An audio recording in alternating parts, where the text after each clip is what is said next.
Hello everyone, मैं ममतेश गुप्ता।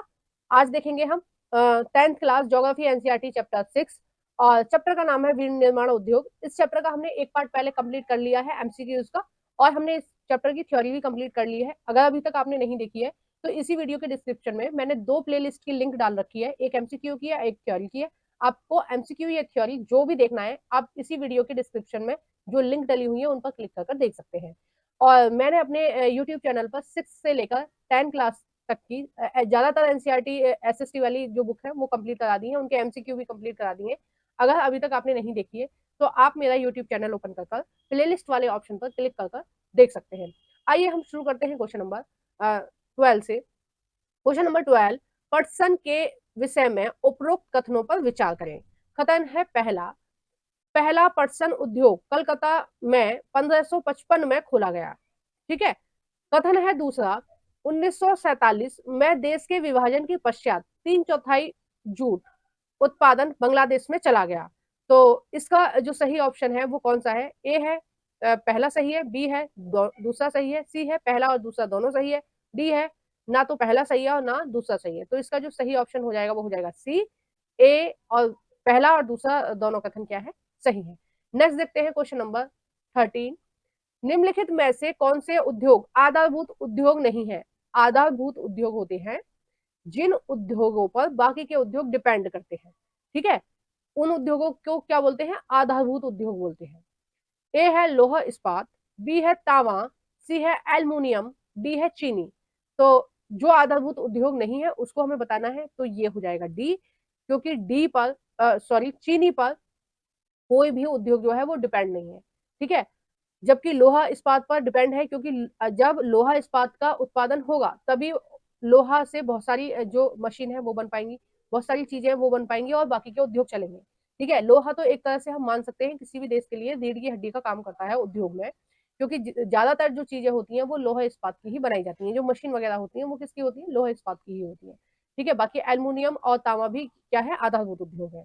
ठीक है। क्योंकि पहले ये उद्योग जो एल्युमिनियम है, बॉक्साइट से एल्युमिनियम बनाया जाता है, फिर एल्युमिनियम बाकी के उद्योगों के काम आता है। ठीक है। कोई इससे बर्तन बना रहा है, कोई तार बना रहा है, कोई अन्य मशीन बना रहा है। एल्युमिनियम की भी काफी सारी मशीनें होती हैं जो आपके किचन में भी यूज की जाती हैं, बाकी चीजों में भी यूज की जाती हैं। ठीक है। और बहुत सारी चीजें जो एल्युमिनियम से बनती हैं। नेक्स्ट है क्वेश्चन नंबर 14। निम्नलिखित में से कौन सी भारत की इलेक्ट्रॉनिक राजधानी है? ठीक है। किसको हम इलेक्ट्रॉनिक राजधानी बोलते हैं? ए है बेंगलुरु, बी है दिल्ली, सी है नोएडा और डी है मुंबई। तो 14 का जो आपका सही आंसर हो जाएगा वो हो जाएगा पहला। ठीक है, बेंगलुरु। और बेंगलुरु को हम क्या बोलते हैं? सिलिकॉन वैली भी बोलते हैं। ठीक है, सिलिकॉन घाटी भी बोलते हैं। आइए नेक्स्ट देखते हैं क्वेश्चन नंबर 15। सल्फर डाइऑक्साइड तथा कार्बन मोनोऑक्साइड कौन से प्रदूषण का कारण है? यानी कि इन दोनों को गैसों की वजह से कौन सा प्रदूषण होता है? ए है जल प्रदूषण, बी है वायु प्रदूषण, सी है भूमि प्रदूषण, डी है इनमें से कोई नहीं। तो 15 का जो आपका सही आंसर हो जाएगा वो हो जाएगा बी, वायु प्रदूषण इनसे होता है। ठीक है। आइए नेक्स्ट देखते हैं। क्वेश्चन नंबर है 16। कागज, लुगदी, तेल शोधन और चमड़ा उद्योग तथा इलेक्ट्रो इलेक्ट्रोप्लॉटिंग उद्योग, इन सभी उद्योगों से कौन सा प्रदूषण होता है? ठीक है। ए है जल प्रदूषण, बी है वायु प्रदूषण, सी है ध्वनि प्रदूषण और डी है आपका भूमि प्रदूषण। तो इसका जो सही आंसर हो जाएगा वो हो जाएगा पहला, ए, जल प्रदूषण। देखो, ये कागज निर्माण करना मतलब कागज बनाना, लुगदी बनाना, तेल बनाना, तेल शोधन का मतलब है रिफाइनरी जो होती है ना, जो तेल को फिल्टर वगैरह करती है वो। ठीक है। तो इनकी वजह से क्या होता है? इनकी वजह से जल प्रदूषण होता है। ठीक है। आइए नेक्स्ट देखते हैं। क्वेश्चन नंबर है 17। हृदय गति यानी कि हार्ट से रिलेटेड जो हार्ट बीट बढ़ जाती है, हार्ट अटैक जैसी जो समस्या उत्पन्न हो जाती है, उनसे रिलेटेड प्रॉब्लम, रक्तचाप यानी कि ब्लड प्रेशर से रिलेटेड प्रॉब्लम, उत्तेजना तथा कायिक व्यथाएं, निम्न रोग किस औद्योगिक प्रदूषण से होते हैं? ए है जल प्रदूषण की वजह से, बी है वायु प्रदूषण की वजह से, सी है ध्वनि प्रदूषण की वजह से, डी है भूमि प्रदूषण की वजह से। तो 17 का जो आपका सही आंसर हो जाएगा वो हो जाएगा आपका सी, ध्वनि प्रदूषण की वजह से ये सारी प्रॉब्लम होती है। ठीक है। आपने देखा होगा जो किसी शादी वगैरह में डीजे जब बहुत ज्यादा तेजी से बज रहा होता है, ठीक है, चल रहा होता है, तो आप वहां पर अगर जाके खड़े होंगे तो आपकी हार्ट बीट बहुत जल्दी बढ़ जाती है, ठीक है, और इसकी वजह से बीपी भी बढ़ता है, ठीक है, लाउड स्पीकर की वजह से, इन सब की वजह से एकदम से, जैसे दिवाली पर बम वगैरह छोड़ते हैं तो एकदम से जो बड़े बम होते हैं वो छोड़ते हैं बच्चे, तो उनकी वजह से एकदम से धम से आवाज होती है, तो कहीं ना कहीं दिल धक धक करने लगता है और आपका बीपी हाई हो जाता है ना। तो बहुत सारी प्रॉब्लम होती है, सर में दर्द हो जाता है, बहुत सारी चीजें हो जाती हैं, ठीक है। नेक्स्ट है इसका क्वेश्चन नंबर 18, औद्योगिक प्रदूषण को कम करने के लिए कौन सा कथन सही है? पहला है गर्म जल तथा अवशिष्ट पदार्थों को नदी तथा तालाबों में प्रवाहित करने से पहले उनका शोधन, यानी कि जो उद्योग होते हैं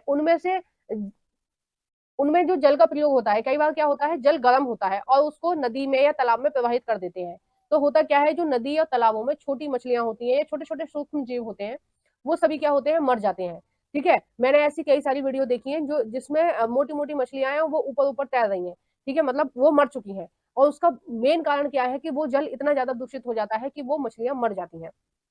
तो ये इससे क्या होता है, इससे जो जलीय जीव होते हैं उनको हानि होती है, प्लस जो वो जलीय जीव क्या होते हैं, वो एक तरह से पानी को शुद्ध भी करते रहते हैं, वो पानी में जो अशुद्धियां होती हैं उनको भी शुद्ध करते रहते हैं, तो जो पानी है वो पूरी तरह से अशुद्ध हो जाता है उन जलीय जीवों के मरने की वजह से, ठीक है। जैसे आप जानते हैं कि जो डॉल्फिन है वो बिल्कुल शुद्ध पानी में मिलती है, ठीक है, जो बिल्कुल स्वच्छ पानी होता है उसमें पाई जाती है, तो कौन से पानी में पाई जाती है, कौन सी नदी में, वो भारत की गंगा और ब्रह्मपुत्र नदी में ही पाई जाती है, और नदियों में नहीं पाई जाती है, मुख्यतः ये इसमें ही पाई जाती है। तो क्योंकि गंगा नदी का और उसका ब्रह्मपुत्र नदी का पानी कैसा है, बिल्कुल स्वच्छ है, पीने लायक है, ठीक है। तो उद्योगों को क्या करना चाहिए कि पहले उद्योग का जो जल निकल रहा है, जो गर्म जल निकल रहा है, उसके लिए एक गड्ढा बना लेना चाहिए, या तालाब, एक कह सकते हैं तालाब बना लेना चाहिए, उसमें उस गर्म जल को ठंडा करना चाहिए, उसके बाद नदियों में प्रवाहित करना चाहिए, और पहले उसको क्या कर लेना चाहिए, फिल्टर कर लेना चाहिए, यानी कि उसको शुद्ध करके उसके बाद ही नदियों में प्रवाहित करना चाहिए, क्योंकि अगर अशुद्ध पानी को नदियों में प्रवाहित किया जाता है तो नदियां क्या होती जा रही है, प्रदूषित होती जा रही है उसकी वजह से, ठीक है। दूसरा है वायु में निलंबित प्रदूषण को कम करने के लिए, यानी कि वायु प्रदूषण को कम करने के लिए कारखानों में चिमनियां ऊंची होनी चाहिए। देखो आपने कभी देखा होगा कि उद्योगों, कोई भी फैक्ट्री वगैरह है ना, उसमें इस तरह की चिमनी बनी होती है, ठीक है, उसमें से धुआं निकल रहा होता है इस तरह से, ठीक है, इस तरह से धुआं निकल रहा होता है उसमें से। तो ये क्या कह रहे हैं कि जो चिमनी है ना, वो 10-15 फीट की नहीं होनी चाहिए, वो होनी चाहिए 100-100 फीट की, ठीक है, मतलब काफी ज्यादा ऊंची होनी चाहिए, ताकि जो आसपास लोग रह रहे हैं उनका जीवन जो है वो प्रभावित ना हो सके, है ना। तीसरा है कारखानों में कोयले की अपेक्षा तेल व गैस का प्रयोग करना चाहिए, क्योंकि जो कोयला है उससे बहुत ज्यादा वायु प्रदूषण होता है, क्योंकि वो बहुत ज्यादा जब कोयला जलता है तो कार्बन डाइऑक्साइड जो है वो उत्सर्जित होती है, जबकि अपेक्षा तेल और गैस में कम होती है, तो तेल या गैस का प्रयोग करना चाहिए, ठीक है। फोर है उद्योगों पर प्रतिबंध या उद्योगों को कम करना चाहिए। तो देखो ये कोई सॉल्यूशन नहीं है, अगर हम उद्योगों को कम कर देंगे या उन पर बैन लगा देंगे तो क्या होगा कि हमारा जो देश है उसकी आर्थिक प्रगति नहीं हो पाएगी, और हमारा जो देश है वो कैसा हो जाएगा, उसमें रोजगार की कमी हो जाएगी, कमजोर हो जाएगा, ठीक है, क्योंकि उद्योग में बहुत सारे रोजगार मिले हुए हैं लोगों को। तो ये कोई सॉल्यूशन नहीं है, तो इसका जो फोर्थ वाला है वो गलत हो जाएगा, बाकी जो 3 ऑप्शन दे रखे हैं वो सही हो जाएंगे। तो इसका ऑप्शन नंबर सी जो है वो बिल्कुल सही है, पहला, दूसरा और तीसरा सही है। आइए नेक्स्ट देखते हैं क्वेश्चन नंबर 19, निम्नलिखित में से कौन से खनिज आधारित उद्योग हैं, मतलब कौन से उद्योग हैं जो खनिज पर आधारित है, ठीक है। पहला है चीनी उद्योग, दूसरा है बी चाय उद्योग, सी है कपास उद्योग, और डी है पेट्रोकेमिकल्स उद्योग। तो इसका आंसर आप सभी को पता है कि जो डी वाला है वो पेट्रोकेमिकल्स उद्योग जो है वो खनिज आधारित है। बाकी ये जो तीनों उद्योग हैं ये किस पर आधारित है, ये कृषि पर आधारित है, ठीक है। नेक्स्ट है इसमें क्वेश्चन नंबर 20, भोपाल गैस त्रासदी, ठीक है, गैस आना चाहिए था बीच में, या भोपाल त्रासदी भी बोलते हैं इसको, भोपाल गैस त्रासदी में किस गैस का रिसाव हुआ, कौन सी गैस थी जिसका रिसाव हुआ? ए है कार्बन डाइऑक्साइड, बी है मिथाइल आइसोसाइनाइड, और सी है कार्बन मोनोऑक्साइड, और डी है ये सभी। तो 20 का जो सही आंसर हो जाएगा ये हो जाएगा बी मिथाइल आइसोसाइनाइड। और ये क्वेश्चन बहुत ज्यादा इंपॉर्टेंट है, बहुत ज्यादा इंपॉर्टेंट है, ठीक है। और ये जो घटना हुई थी ये हुई थी 1884 में, ठीक है, ये कब हुई थी, 1884 में हुई थी ये घटना, और बहुत ही दर्दनाक घटना थी, बहुत ज्यादा दर्दनाक घटना थी, और इसमें हजारों लोग मारे गए बेकसूर, लोग मारे गए। और आज भी जो जहाँ पर ये भोपाल में त्रासदी हुई थी, आज भी वहाँ की हवा में और वहाँ की मृदा में ये सारी जो गैसें ये मिल चुकी हैं, और आज भी ये प्रदूषण वहां पर है काफी ज्यादा। ठीक है, नेक्स्ट है इसमें क्वेश्चन नंबर 21, भारत में कौन सा एकमात्र उद्योग है जो आत्मनिर्भर है? ए है कपड़ा उद्योग, बी है लौह इस्पात उद्योग, और सी है विद्युत उद्योग, डी है पेट्रोकेमिकल्स उद्योग। तो इसका जो सही आंसर हो जाएगा वो हो जाएगा ए, जो कपड़ा उद्योग है वो पूरी तरह से भारत में आत्मनिर्भर है। ठीक है, इसके लिए जो कपास है वो हमारी भारत में ही होती है, और हमारे पास बहुत अच्छे जो वो है कारीगर हैं, बहुत अच्छी हमारे पास मशीन है अलग अलग कपड़े बनाने की। और भारत कपड़े का काफी मात्रा में निर्यात भी करता है, यानी कि दूसरे देशों को भी बिकता है। ठीक है, और ऐसा नहीं है कि वो आज से करता है, वो ऐसा सदियों से करता है। जब सिल्क रूट था, जो चाइना ने बनाया था सिल्क रूट, उसमें भी जो व्यापार किया जाता था वो भारत से भी किया जाता था। जो सिल्क रूट था वो मथुरा से, कराची से, लाहौर से भी मिला हुआ था। ठीक है, यहाँ से भी माल लोड करके कहाँ बेचा जाता था? यूरोप बेचा जाता था। ठीक है, आइए नेक्स्ट देखते हैं क्वेश्चन नंबर 22, ग्लोबल वार्मिंग के कारण है, मतलब कौन से कारण है जिसकी वजह से ग्लोबल वार्मिंग होती है? ठीक है, तो ऑप्शन है ए, देखो ये पृथ्वी है, गलती से टाइप हो गया, टाइपिंग मिस्टेक हो गई है। पृथ्वी के दबाव में परिवर्तन। ठीक है, पृथ्वी के दाब में परिवर्तन, ये भी टाइपिंग मिस्टेक हो गई है, दाब है। ठीक है, दाब में परिवर्तन। और बी है तापमान में कोई परिवर्तन नहीं, सी है पृथ्वी के तापमान में वृद्धि, डी है पृथ्वी के तापमान में कमी। तो इसका जो सही आंसर हो जाएगा वो हो जाएगा सी, जब पृथ्वी का तापमान में वृद्धि होने लगती है तो क्या होता है? ग्लोबल वार्मिंग होता है। एक छोटा सा मैं आपको बताना चाहूंगी, इसका एक्सप्लेनेशन देना चाहूंगी कि ग्लोबल वार्मिंग क्या है। कि जब हम क्या करते हैं, कार्बन डाइऑक्साइड बहुत ज्यादा उत्सर्जित करते हैं। ठीक है, तो उसकी वजह से क्या होता है, जो पृथ्वी का टेम्परेचर है वो बढ़ने लगता है। ठीक है, क्योंकि ये जो ग्रीन हाउस गैसें हैं, कार्बन डाइऑक्साइड है, बहुत सारी गैसें हैं जो ग्रीन हाउस गैसें हैं, जब पृथ्वी पर सूर्य की किरणें आती हैं तो उनको ये रोकने का काम करती हैं।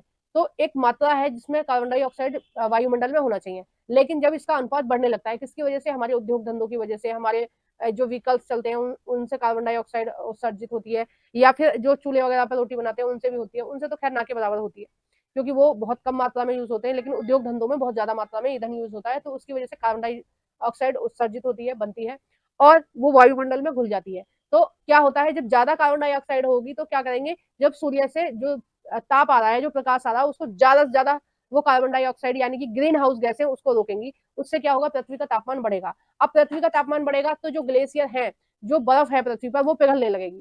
ठीक है, जब बर्फ पिघलने लगेगी तो बहुत सारी जगह क्या आने लगेगी, बाढ़ आने लगेगी। तो क्या होगा, समुद्र का जो वाटर लेवल है, ठीक है, जो पानी का स्तर है वो बढ़ने लगेगा।